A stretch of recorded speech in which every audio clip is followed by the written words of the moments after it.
नवरात्रि का महापर्व आज से शुरू हो चुका है।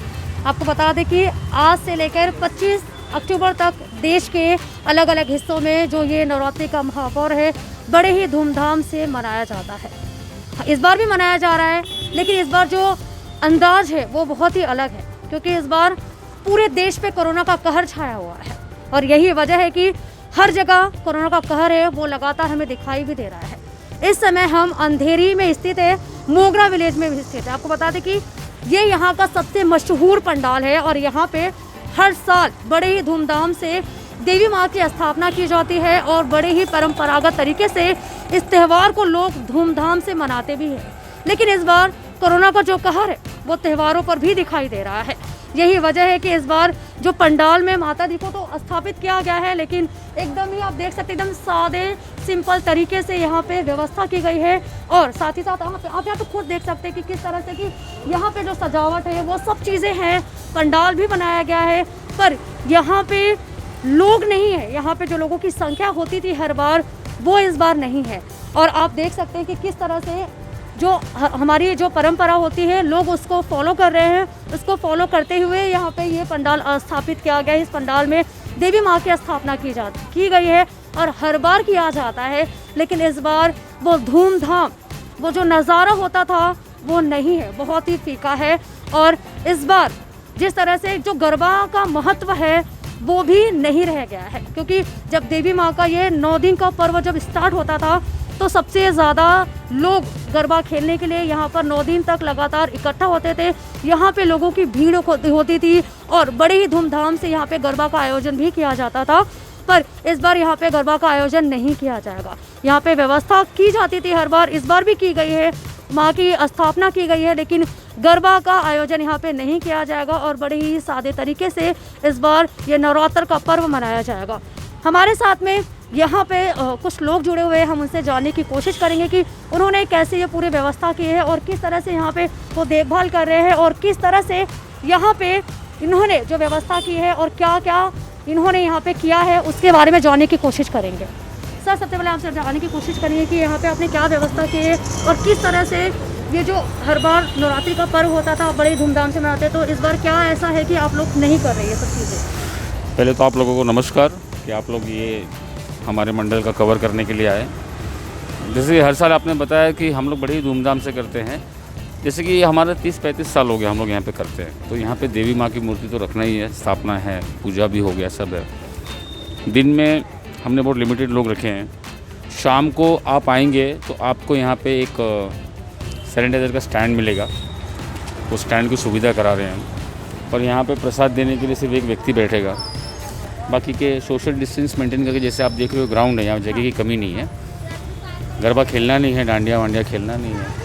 तो हमने एकदम यहाँ पे डांडिया वगैरह कुछ भी नहीं, शाम को हम करेंगे। जैसे कि शाम को आरती होगी तो माता जी की आरती करेंगे, फिर गाना लगाएंगे या मुँह से गाएंगे। एक 9 राउंड होता है जो माता जी के लिए करना पड़ता है, जो परंपरा है, हाँ, वो हम करेंगे। उसके बाद हम बंद कर देंगे, क्योंकि जो नियम है वो मानना पड़ेगा। तो यहाँ पे जब आरती होगी तो क्या यहाँ पे लोगों की जो भीड़ होती थी हर बार, क्या इस बार होगी? आरती में हर साल के हिसाब से 20-50-100 लोग तो हो ही जाते हैं कम से कम। इस बार हम कोशिश करेंगे कि 10 से 15 लोग हों, वो भी लिमिटेड हों, लंबे लंबे खड़े हों, डिस्टेंस मेंटेन करें, मास्क पहन लें, थोड़ा नियम को माने और क्या बस।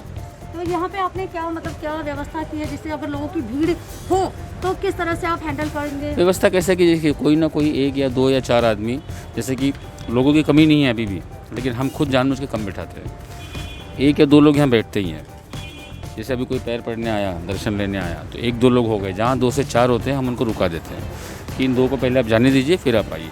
जैसे आज तो शुरुआत है और लोग भी काफ़ी समझदार है, समझते हैं, ऐसा नहीं है। तो इस बार तो आपको पता है कि कोरोना का कहर है, तो जिस तरह से ये माता जी की आपने मूर्ति यहाँ पे स्थापित की है, तो उसका आप जब भी लास्ट दिन होगा उसका जब भी आप विसर्जन करेंगे तो कहाँ पे करेंगे और किस विसर्जन का कैसा है कि जैसे कि मैं खुद भी एक सामाजिक कार्यकर्ता हूँ। मैं यूथ कांग्रेस में सेक्रेटरी हूँ मुंबई का। कांग्रेस से आप जुड़े हुए हैं? हाँ जी, मैं मुंबई में सेक्रेटरी हूँ। ये हमारा मंडल है। मैं इसलिए नहीं बता रहा था कि हम सब पार्टी वाले मिल के करते हैं हर साल। तो कृत्रिम तालाब का मैंने पता लगाया सुबह बीएमसी में, तो गणपति की जैसे मूर्तियाँ थीं क्वांटिटीज़ में, वैसे नवरात्रि की नहीं है। नवरात्रि की जो मूर्तियाँ आती थी, जैसे अंधेरी ईस्ट थाने के अंतर्गत 60 के 65 मंडल हैं, जिसमें से 16 या 20 मूर्तियाँ ही आई हैं। तो कृत्रिम तालाब बनाना बीएमसी ने ज़रूरी नहीं समझा है। तो हर साल के हिसाब से हम लोग वर्सोवा ले जाते हैं। वर्सोवा में जैसे हमारे यहाँ पे काफ़ी गुजराती कोली लोग रहते हैं, तो वर्सोवा में उनके रिलेशन वाले हैं, वहाँ पे हमको बोट मिल जाती है, विसर्जन हो जाता है। उनसे बात करेंगे, थोड़ा इस बार ध्यान ये रखेंगे हम कि मूर्ति की साइज़ भी छोटी है, 4 से 5 लोग 6 लोग लेके जा सकते हैं, कोई दिक्कत नहीं है। ज़्यादा से ज़्यादा अलग अलग करके, क्योंकि तो इस बार जो मतलब हर बार की तरह से बैंड बाजा के साथ में लोग नहीं वो सब बिल्कुल नहीं। इस बार कुछ भी नहीं करेंगे। देखिए ना, हमने कुछ बनाया ही नहीं है, सिंपल एकदम। तो आपने मतलब इतना भी करने के लिए आपको क्या क्या दिक्कतों का सामना करना पड़ा और किस तरह से आपने ये पूरा हैंडल किया है, किस तरह से आपने यहाँ पे पूरे व्यवस्था को संभाल के? दिक्कत तो कुछ नहीं है, दिक्कत यही है कि जो 2-3 लोग जो हैं साथ में हमेशा रहते हैं, उसमें से 1-2 लोग नहीं हैं, कोई गाँव में है, कोई कहीं है, बाकी सब अपने ही दोस्त यार जो है, इन लोग काफ़ी मदद करते हैं। पुलिस प्रशासन का भी कोई प्रॉब्लम नहीं है। परमिशन निकालो मत निकालो वो भी ठीक था, लेकिन हमने निकाला है, बीएमसी की तरफ से भी हमको परमिशन मिला है, क्योंकि हम हर साल रखते हैं, तो कोई किसका दिक्कत नहीं है, सब बराबर है। इस तरह से इस बार महाराष्ट्र से लेकर पूरे देश में कोरोना का कहर लगातार बरतता ही जा रहा है। आप महाराष्ट्र सरकार से कुछ अपील करना चाहते हैं या उनसे कुछ मांग करना चाहते हैं कि महाराष्ट्र में जिस तरह से कोरोना का कहर है वो लगातार बढ़ता जा रहा है, उसके पीछे वजह क्या है? वजह कैसे बताऊँ, महाराष्ट्र सरकार से, हम खुद ही सरकार में हैं, मैं क्या सरकार से डिमांड करूँ? फिर भी मैं एक संगठन का ना होकर एक व्यक्तिगत नागरिक होकर बोलना चाहता हूँ कि जो भी काम धंधा लोगों का चल रहा है, कुछ लोग चला रहे हैं, लेकिन आज 6 महीना हो गया, जो एकदम ही नीचे तबके का लोग हैं, इंसान है, जो नहीं कर पा रहा है, त्यौहार मनाना दूर की बात है, खाने पीने के वो है, तो सरकार को कुछ ना कुछ और भी 2-4 चीज़ें अपनी तरफ से लोगों को प्रदान करनी चाहिए। अनाज हो गया या पैसा हो गया, जैसा भी उनको ठीक लगे, लोगों के लिए कुछ करना चाहिए बस। तो आपको बता दें कि ये हमारे साथ जुड़े हुए थे और उन्होंने बताया कि कैसे इन्होंने यहाँ पे व्यवस्था की थी और किस तरह से इस बार जो देवी माँ की मूर्ति है वो तो स्थापित की गई है, लेकिन इस बार एकदम ही सादे तरीके से माँ का पूजा पाठ किया जाएगा। अपनी जो परंपरागत है उसको तो फॉलो किया जाएगा, लेकिन लोगों का जमावड़ा नहीं होगा। और यही वजह है कि इस बार जो कोरोना का कहर है उसको देखते हुए लोग बड़ी सावधानियां भी बरत रहे हैं। जैसे इन्होंने बताया कि यहाँ पे सोशल डिस्टेंसिंग के नियमों का भी पालन किया जाएगा और लगातार जो कोरोना का कहर है उससे लोगों को निजात पाने की भी ज़रूरत है। तो यही वजह है कि कोरोना को ध्यान में रखते हुए लोग अपने आप को सुरक्षित रख रहे हैं और इसी तरह भले ही सिंपल तरीके से त्यौहार मना रहे हैं, पर त्यौहार का जो बोलते हैं ना उत्सव होता है वो ऐसे फीका ना जाए, इसीलिए लोग त्यौहार मना रहे हैं। और एक बार कह सकते हैं कि लोगों का भी इस बात का इंतज़ार है कि आखिरकार लोगों को कोरोना से कब छुटकारा मिलेगा और कब ये पूरी जो कोरोना का कहर पूरे देश में पड़ा हुआ है उससे लोगों को निजात मिलेगा और लोग राहत भरी जिंदगी जिएंगे और सांस लेंगे। HM न्यूज़ के साथ आंचल तिवारी।